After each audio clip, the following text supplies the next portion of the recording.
Berulang kali timnas Indonesia diremehkan oleh Malaysia dan Vietnam, tapi kini, yang dulu jadi bahan tertawaan, kini berubah jadi ancaman. Sebuah perjalanan panjang yang dulu hanya dianggap mimpi, kini berubah menjadi kenyataan. Dengan ambisi timnas yang dulu diremehkan, kini timnas itu pula yang justru selangkah lagi menuju Piala Dunia 2026. Sebelum kita lanjut, jangan lupa subscribe agar tidak ketinggalan video selanjutnya. Halo Malaysia, halo Vietnam, apa kabar kalian yang dulu menertawakan kami dan bahkan sekarang masih mengusik ketentraman kami menuju Piala Dunia lewat narasi dan mencemooh pemain timnas kami tim Belanda KW. Ambisi timnas yang dulu diremehkan kini timnas itu pula yang justru selangkah lagi menuju Piala Dunia 2026. Kalimat itu bukan lagi sekadar angan, bukan juga sekadar narasi penghibur, tetapi sebuah gambaran nyata dari kebangkitan sepak bola sebuah negeri bernama Indonesia. Negeri yang sungguh gila bola, negeri itu sungguh sangat serius dalam menyusun sejarahnya sendiri. 3 nama kini telah resmi menjadi bagian dari barisan Garuda, Emil Audero, Dean James, dan Joey Pelopesi. 3 pemain yang telah merampungkan proses naturalisasinya dan sudah bisa diturunkan saat timnas menghadapi Australia dan Bahrain. Mereka bukan sekadar tambahan nama dalam daftar pemain mereka, adalah simbol dari keseriusan revolusi sepak bola Indonesia. Naturalisasi mereka pun bukan proses instan, tapi kini semuanya rampung. Dan mereka telah bersiap bukan hanya siap untuk diturunkan melawan Australia dan Bahrain, tapi juga siap menjadi bagian penting perjalanan timnas Indonesia meraih mimpi ke Piala Dunia. Lucunya bukan hanya kita yang merasa bangga. Dari Timur Tengah, sebuah pujian pun datang dari tempat yang tidak terduga. Yang mana media, Irak menuliskan sebuah tajuk besar yaitu nilai pasar timnas Indonesia kini 3 kali lipat dari timnas Irak. Dan bukan hanya medianya, bahkan para supporter Irak pun juga memuji. Mereka mengakui perkembangan sepak bola Indonesia bukan lagi biasa-biasa saja, tapi luar biasa. Sementara itu, dari lini pertahanan timnas Indonesia, kabar bahagia pun datang. Kevin Dix telah kembali. Dix yang sempat ditarik karena cedera, kini sudah pulih total. Bahkan dalam berita terbaru, Dix masuk dalam skuad yang akan bertanding melawan Chelsea. Ia juga masuk daftar top skor UEFA Conference League. Seorang pemain bertahan masuk dalam jajaran pencetak gol terbaik kompetisi Eropa. Bayangkan itu back, tapi punya insting menyerang seperti striker. Lalu suara optimisme juga datang dari salah satu pilar penting Garuda dengan penuh keyakinan. Bocah Manado ini berkata, "Saya sangat yakin Indonesia akan lolos ke Piala Dunia. Saya pikir selain Jepang, kami memiliki pemain yang lebihi yang benar-benar percaya pada tim ini." Sebuah pernyataan yang lahir bukan dari kesombongan, tapi dari kepercayaan terhadap tim yang sangat dalam. Pelatih dan staf kini telah berdatangan. Patrick Kluivert bersama kekuatan baru sudah tiba di Jakarta. Alex Pastor, sang asisten pelatih pun sudah berangkat. Ia bahkan mengunggah video singkat di media sosialnya dengan bertuliskan, "Indonesia, here we come." Sebuah kalimat sederhana, tapi syarat makna. Karena ia tampaknya sadar kepercayaan yang supporter berikan pada dirinya. Maka bagi Alex, perjalanan ini bukan sekedar laga internasional biasa, ini adalah bagian dari perjalanan untuk menunjukkan sebuah rasa cinta dan balas budi terhadap supporter timnas Indonesia. Dari sisi lawan, yaitu Australia dan Bahrain, mereka pun tampaknya mulai kebingungan. Bagaimana tidak, tiap pertandingan selalu ada wajah baru di skuad timnas Indonesia, apalagi Australia. Australia sudah 2 kali bertemu Indonesia dalam waktu yang berdekatan, dan untuk ketiga kalinya mereka akan melihat lagi skuad timnas Indonesia kembali berubah total. Dan dari Bahrain muncul Pisaiwar yang justru mengundang tawa. Sang pelatih berkata setiap kali menghadapi Indonesia selalu ada 2 atau 3 pemain baru. Sekarang ada 1 kiper dari Serie B dan 2 dari Liga Belanda.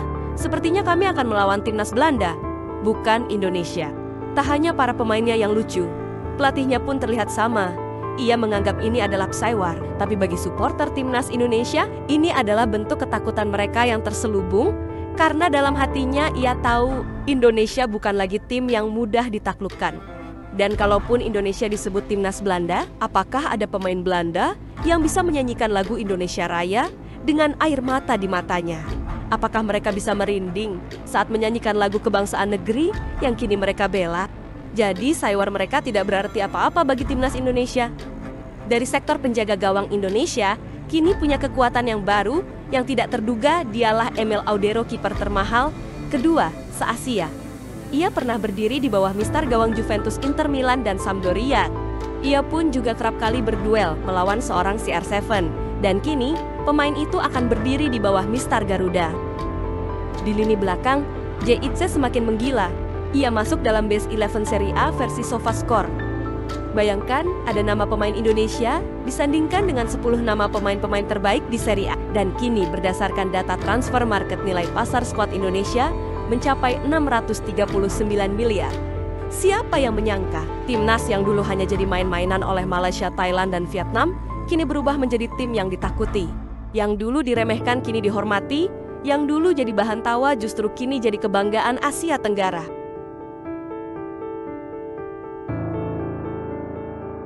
Bahkan Martin pas harus menempuh 13.810 km dari Dallas ke Sydney.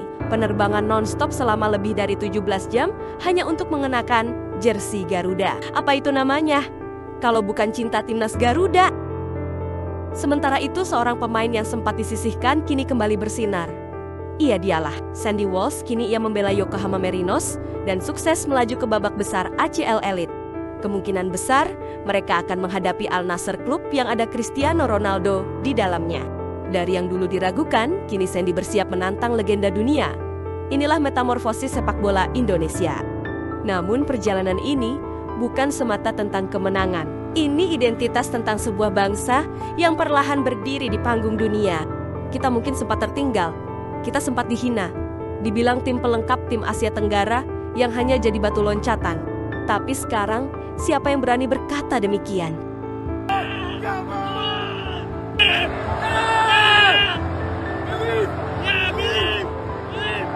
Dulu kita melihat laga internasional hanya sebagai formalitas. Kini kita menjadikannya medan pertempuran, di mana harga diri dan mimpi sebuah bangsa dipertaruhkan di atas lapangan. Dan lihatlah para diaspora itu. Mereka tumbuh besar jauh dari tanah kelahiran leluhurnya. Mereka mungkin tak besar di tanah ini. Tapi ketika mereka menyentuh seragam merah putih dan menyanyikan lagu Indonesia Raya, ada yang bangkit dalam diri mereka. Mereka bukan hanya pemain. Mereka adalah jembatan antara masa lalu dan masa depan bangsa ini. Mereka datang bukan untuk mencari panggung, tapi untuk membawa kehormatan kembali ke negeri asal darah mereka mengalir. Ingatkah kita saat timnas hanya dianggap hiburan akhir pekan? Saat kemenangan terasa seperti kejutan dan kekalahan dianggap rutinitas. Tapi sekarang setiap pertandingan timnas menjadi ajang berkumpulnya harapan bendera merah putih berkibar di tribun. Wajah-wajah anak bangsa menangis haru di setiap gol yang tercipta. Ini bukan lagi soal menang atau kalah. Ini soal bagaimana kita menyatu tanpa sekat suku, agama, daerah, politik atau latar belakang. Semua itu hanya untuk satu nama, yaitu Indonesia. Karena sesungguhnya timnas Indonesia hari ini bukan hanya tentang 11 pemain di lapangan, tapi tentang jutaan jiwa yang berteriak dari layar kaca, dari warung kopi, dan juga pastinya dari stadion yang penuh sesak. Tentang ayah yang mengangkat anaknya di pundak, mengenalkan arti kata Garuda. Tentang seorang anak kecil di desa yang bermimpi, mungkin suatu hari nanti aku bisa di sana. Timnas Indonesia itu seperti sebuah wadah, juga sebagai bukti jika bangsa ini layak bermimpi lebih besar. Hari ini timnas Indonesia bukan sekedar skuad, tapi gerakan nasional. Sebuah simbol kegembiraan di saat kondisi negeri ini sedang kekhawatiran karena keserakahan. Dan ketika lagu Indonesia Raya berkumandang di Stadium Piala Dunia nanti, kita semua akan tahu jika bangsa ini menemukan cara untuk bangkit. Dan dunia akan menyaksikannya. Dengan semua itu, kami tak akan lelah untuk mengatakan, bersiaplah dunia, Indonesia akan datang.